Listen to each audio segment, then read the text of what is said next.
Bonjour à toutes et à tous, je vous retrouve pour ma vidéo sur les blessures émotionnelles, partie 2, le retour, euh, où on va traiter des blessures émotionnelles liées au personnel soignant ou aux médecins ou tout ce qui touche de près ou de loin à la santé.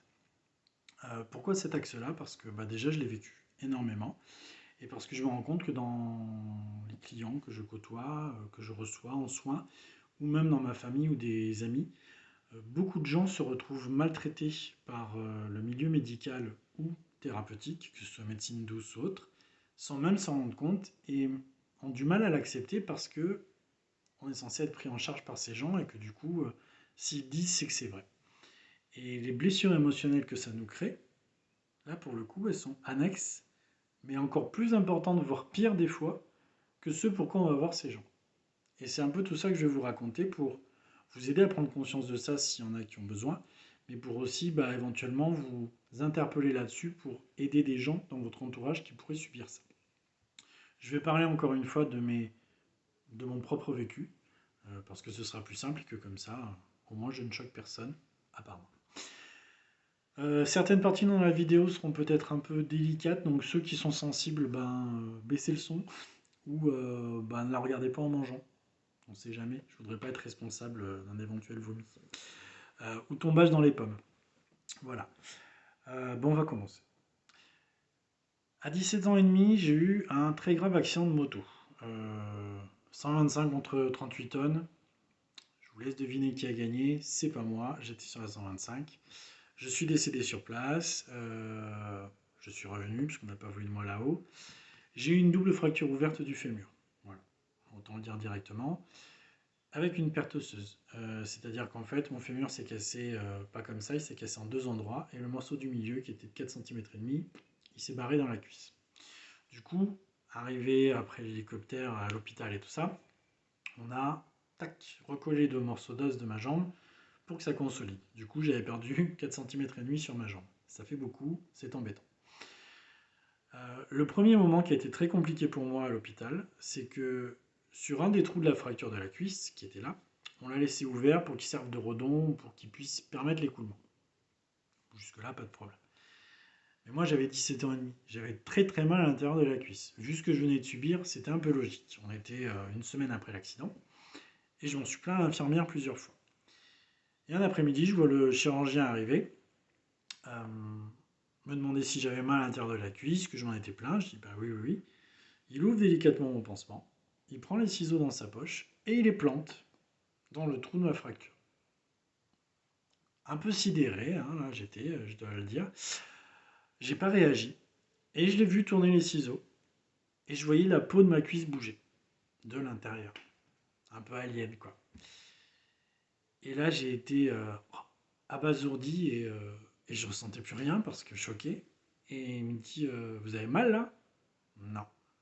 Bah, du coup il n'y a pas de problème. Estimez-vous heureux d'avoir votre jambe et arrêtez de râler. Pardon. Il remet le pansement, il remet les ciseaux dans sa poche et il s'en va. Comment dire? Là, effectivement, j'étais heureux d'avoir ma jambe, puisqu'ils étaient à deux doigts de la couper. Mais se sentir coupable d'avoir mal et de le dire, parce que j'avais ma jambe finalement, que je devais m'en estimer heureux, je ne l'ai pas mesuré tout de suite. Je l'ai mesuré qu'après, parce que ça a engendré de telles problématiques chez moi. En fait, je me plaignais plus, j'avais plus le droit de me plaindre. Donc même si j'avais mal ou même si on me faisait mal, je disais rien. J'avais ma jambe, j'avais pas le droit de me plaindre. Et ça m'a suivi pendant des années. Longtemps. Très très très très très longtemps. Quand j'en ai parlé à des gens autour de moi, ce qui a choqué, c'est les ciseaux. Forcément. Mais tout le monde est d'accord pour dire que le chirurgien avait raison. Voilà. Alors je parle pas de ma mère et tout ça, hein, c'est la famille proche, ils m'ont dit, oh, mais quand même.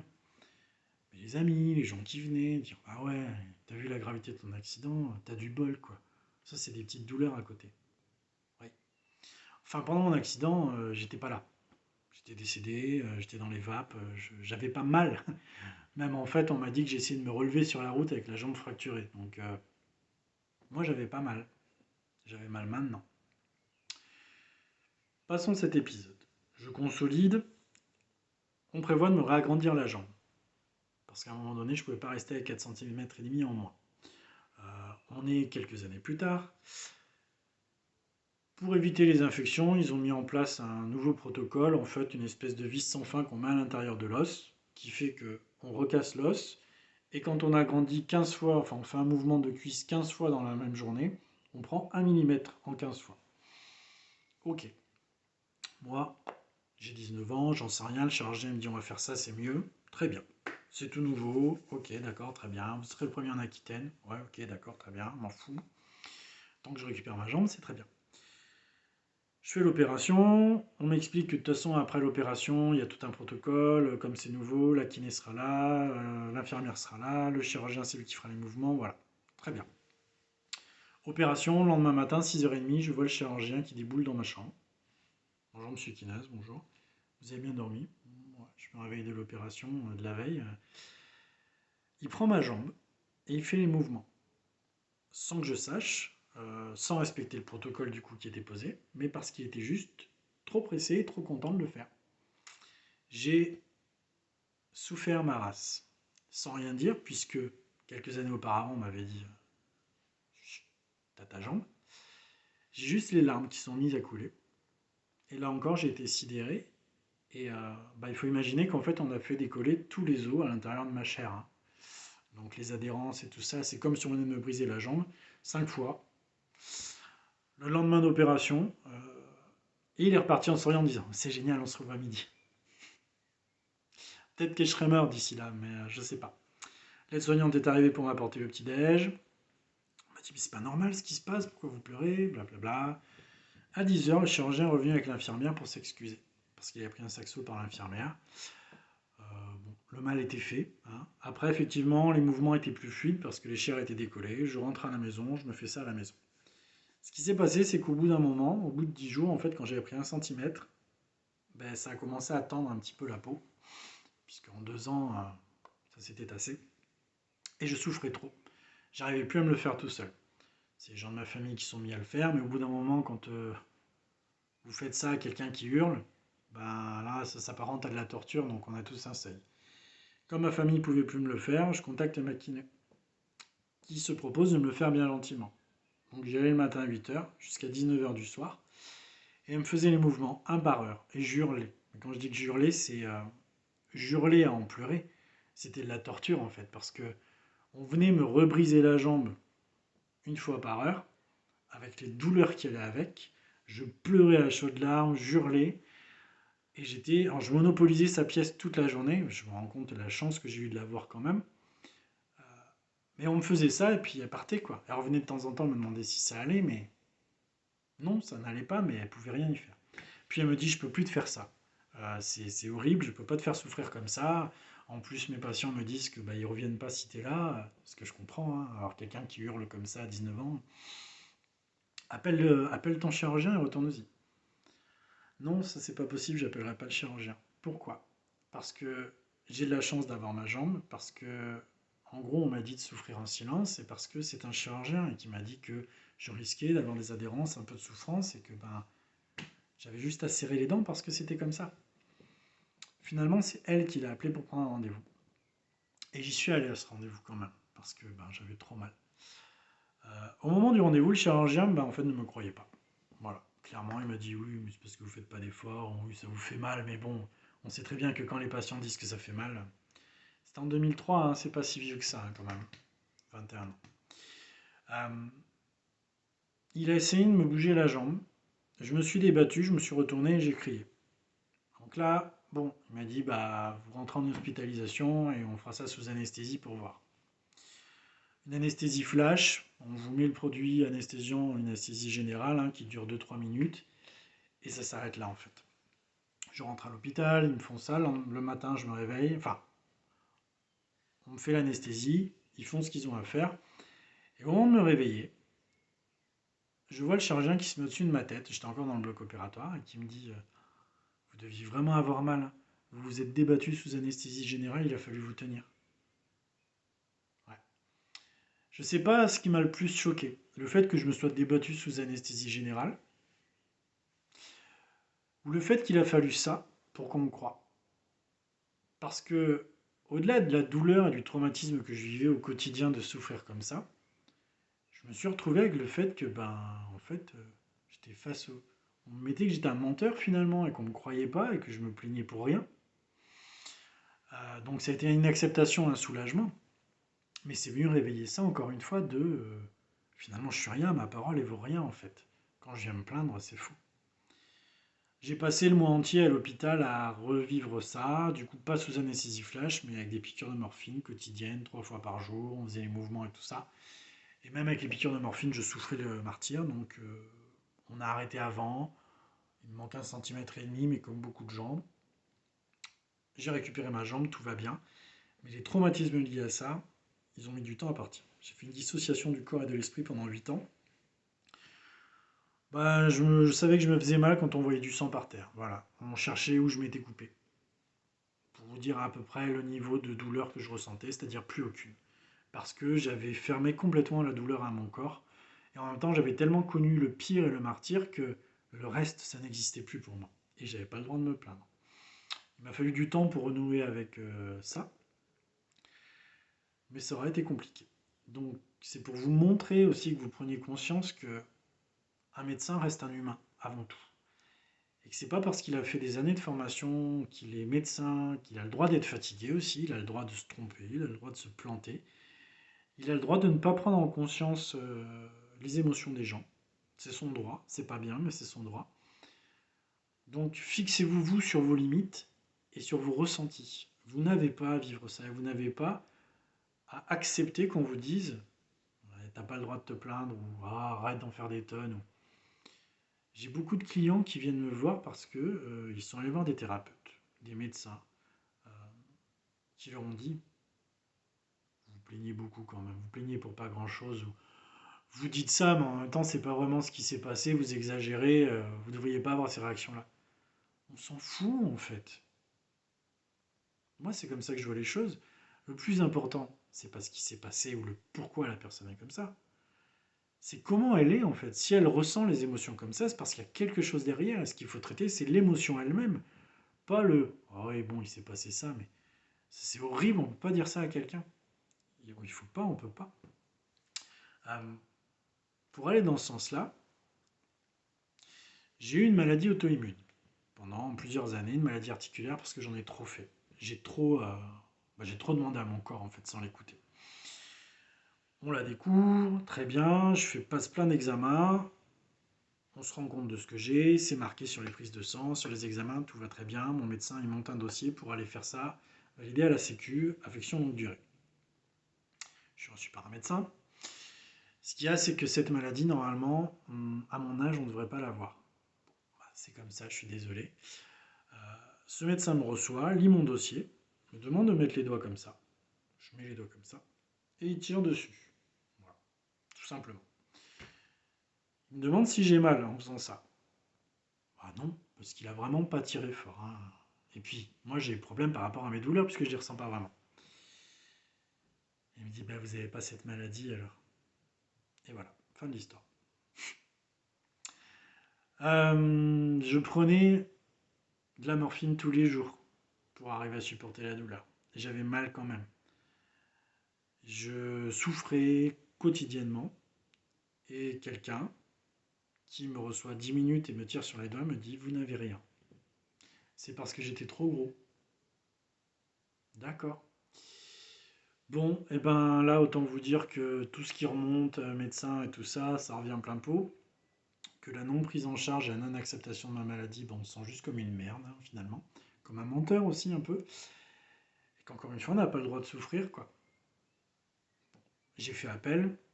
Clairement, ça a été accepté tout de suite par l'autre médecin qui, lui, m'a fait des vrais tests. Et c'est surtout basé par rapport à toutes les prises de sang et tous les autres résultats de mes examens. Voilà, pas juste à mon tirage de doigts. C'est effarant que ça arrive encore à notre époque. Et je ne parlerai même pas de pour quelle raison ou quoi, mais ne pas prendre en compte les ressentis de quelqu'un sous prétexte qu'ils ne sont pas comme les autres, c'est juste ahurissant. Voilà. Et c'est insupportable pour moi parce que je l'ai vécu et parce que quand je vois des gens venir en soins mal, parce qu'on leur a dit qu'ils n'avaient pas à souffrir, ça me ramène à ce que j'ai vécu bien sûr, mais ce sont des gens qui finalement ont honte de souffrir. Et presque ils n'osent plus aller se faire soigner chez des thérapeutes parce qu'ils ont peur qu'on leur dise qu'ils n'ont pas à souffrir. Et ça, c'est inconcevable pour moi. Euh, mais j'ai vécu ça aussi avec des thérapeutes. J'ai plusieurs petits exemples, mais qui sont à peu près les mêmes. Euh, pour cette maladie, j'étais pris en charge par un centre antidouleur et je suis allé voir une psy. Ma vie familiale était très compliquée, avec ma compagne c'était très compliqué. Ça n'arrangeait en rien ma maladie et la psy un jour m'a dit vous êtes au courant que tant que vous resterez en couple, ça n'ira pas bien. Je sais. Qu'est-ce que vous attendez pour partir? Je dis, ben, là, je suis en arrêt de travail, je touche 200 euros par mois. Je peux pas partir comme ça. De toute façon, ça va juste me créer plus de problèmes qu'autre chose. Ça va pas arranger ma maladie. Moi, elle m'a juste dit, puisque vous voulez pas aller mieux, ça sert à rien qu'on se revoie. Voilà, un petit peu plus de culpabilisation. Ça allait m'aider, c'était sûr. Ça, je l'ai super mal vécu. Je me suis ancré le fait que finalement, si j'allais pas bien, c'était ma faute et que je voulais pas faire d'efforts. Voilà, un petit peu plus de victimisation. On était bien. Euh, Ça, c'est des choses qui ne devraient pas exister encore une fois. Je comprends le pourquoi elle me dit ça, elle avait raison, hein, il fallait que je parte pour aller mieux. Mais à un moment donné, en fait, il faut prendre en compte la personne aussi en face, quoi. Quand on a quelqu'un qui est déjà plus bas que terre, on évite de lui jeter la pelle au fond du trou. Ça fait mal à la nuque. Euh, Autre exemple, j'étais allé voir un kinésiologue, qui était kinésiologue ostéopathe, et qui me dit, oh là là, je vois beaucoup de colère liée à votre père. Ceux qui ont vu la première vidéo sauront que oui, effectivement. Il m'a dit, il serait temps d'aller la régler et d'aller affronter votre père. Je ne suis pas capable. En plein milieu du rendez-vous, il se relève et me dit, comment ça, vous n'êtes pas capable? Je dis, maintenant, je suis pas capable d'aller voir mon père et de lui dire en face tout ce que j'ai à lui dire. Ça se passera mal, quoi. Il me dit, ben, sortez de mon cabinet. Si vous voulez pas aller mieux, c'est pas mon problème, j'ai pas de temps à perdre avec vous. Vous apprécierez le tact. Je comprends, je pense qu'il a essayé de me faire un choc et de me faire réagir pour me pousser à. J'étais pas prêt, c'était pas le moment. Sous la colère, je suis allé voir mon père en sortant du cabinet. Je lui ai dit ce que j'avais à lui dire, puisqu'il a nié en bloc. Du coup, on s'est engueulé. Du coup, sur le retour en moto, j'ai failli me tuer au moins 4 fois. Bon, voilà. Je pense que ça se passe de commentaires. Encore une fois, comment enfoncer quelqu'un qui va pas bien. Voilà. Je vais parler un petit peu plus de mes ressentis et de mes capacités. Moi, je suis quelqu'un qui voit le négatif chez les gens, ce qu'il a à travailler, ce qu'il a à traiter, le négatif en profondeur, puisque je fais aussi du dégagement d'entités très très négatives, pour pas dire de l'exorcisme, mais parce que ça a choqué pas mal de gens dans d'autres vidéos. Euh, pour me débarrasser de mes suites de mon accident, puisque j'étais décédé que j'avais pas de souvenirs, j'ai tenté l'hypnose régressive avec quelqu'un que je connaissais qui était magnétiseur. Quelqu'un en qui j'avais beaucoup de confiance, ça a été un peu mon deuxième papa. En tout cas, je l'ai considéré comme ça jusqu'à là. Parce que quand j'ai fait l'hypnose régressive, j'ai pas revu mon accident. Enfin, j'ai revu une partie. Mais j'ai vu des anciennes vies qui me bloquaient. En fait, c'est comme si ça m'avait connecté, comme ça avait ouvert des portes. J'avais 18 ans, je comprenais pas bien, je l'expliquais avec mes mots. Sauf que mes mots n'étaient pas en adéquation avec la vision et le prisme de cette personne. Et à un moment donné, où la deuxième séance, il m'a dit on va arrêter, je veux plus te recevoir et je veux plus t'entendre parler de tout ça parce que sinon je téléphone à un hôpital pour qu'on t'interne. Voilà. J'avais 18 ans, je comprenais rien à ce qui se passait. Je vivais juste avec ça. Et est venu s'ancrer en moi finalement que j'avais un problème en fait en moi et que j'étais dangereux. Voilà. Et que je ne devais pas me faire confiance. J'ai mis 18 ans de plus pour réouvrir à mes capacités, pour les accepter, pour comprendre que ce que je voyais, ce que je ressentais, ben, lui, il n'utilisait pas les mêmes termes que moi. Il n'avait pas les mêmes ressentis, normal, parce qu'on n'est pas les mêmes personnes. Et c'est à partir de là que je me suis dit, comment est-ce que un thérapeute ou quelqu'un qui se dit dans la bienveillance peut dire à une autre personne ce que tu vois ou ce que tu ressens ou ce que tu vis ou ta manière de vivre l'énergétique, c'est des conneries. C'est faux, tu as tort. Chacun a sa vision des choses. Dans la mienne, dans ma vision des choses, chacun a sa façon de voir l'énergétique, sa façon de la vivre, son prisme, son histoire pour le voir avec ses yeux. Et à mon sens, personne, aucun thérapeute, aucune personne soi-disant bienveillante dans l'énergétique ne devrait se permettre de dire à quelqu'un d'autre qu'il a tort, qu'il se trompe, qu'il ne voit pas les belles choses, qu'il ne voit pas les bonnes façons. Moi, je sais qu'au début, je l'ai fait. Ça m'est arrivé de me dire, bah non, moi je vois ça, c'est tu dois te tromper à l'autre personne. Non, non, personne ne se trompe. On voit juste des choses différentes. Ça ne veut pas dire que ça n'y est pas, ça veut juste dire qu'on ne voit pas la même chose au même moment à cet instant-là, parce qu'on n'est pas tous câblés pareil. Parce que sinon, ben, chaque humain serait pareil. Et ça n'existe pas. Donc chaque personne est différente et les visions des choses aussi sont différentes. C'est comme ça que j'aborde mes soins. C'est comme ça que j'aborde ma vie. Et c'est pour ça que dans mes soins, je ne juge personne et que je n'accepte pas d'entendre que d'autres personnes soient jugées par rapport à leur religion, à leur ressenti, à leur vision des choses, à leurs émotions et à leurs blessures, parce que ça ne rentre pas dans le cadre. Qui peut définir un cadre sur ce que vit une personne? Nos ressentis et nos émotions, ils nous sont propres. Chacun a son propre cadre en fait. Comment dire tu n'es pas dans ton cadre, tu as tort? Qui peut dire ça? C'est intolérable. Ça ne devrait pas exister. Et ça crée juste des nouvelles blessures. Quand vous avez quelqu'un qui vient vous voir pour vous dire, moi je vais voir déjà plusieurs d'autres thérapeutes, mais je sais que j'ai un problème, hein, je sais que ce que je vois ou ce que je ressens c'est faux, mais je ne sais pas comment faire autrement. Non, mais vous vous rendez compte en fait l'horreur que vivent ces personnes qui ont été agressées par la vie, peu importe la façon, qui vont chercher de l'aide, qui ne savent pas l'exprimer, ce qu'ils ont vécu, qui se retrouvent à expliquer leurs ressentis avec leurs mots, qu'on va juger, parce que quelqu'un s'estime suffisamment compétent pour dire à cette personne, tu dis de la merde, donc t'es de la merde. Arrête de te plaindre et casse-toi. Ou reviens me voir, on fera plein de soins et je vais t'apprendre moi ce que tu dois voir et ce que tu dois dire et comme tu seras dans ma vérité, c'est que tu iras mieux.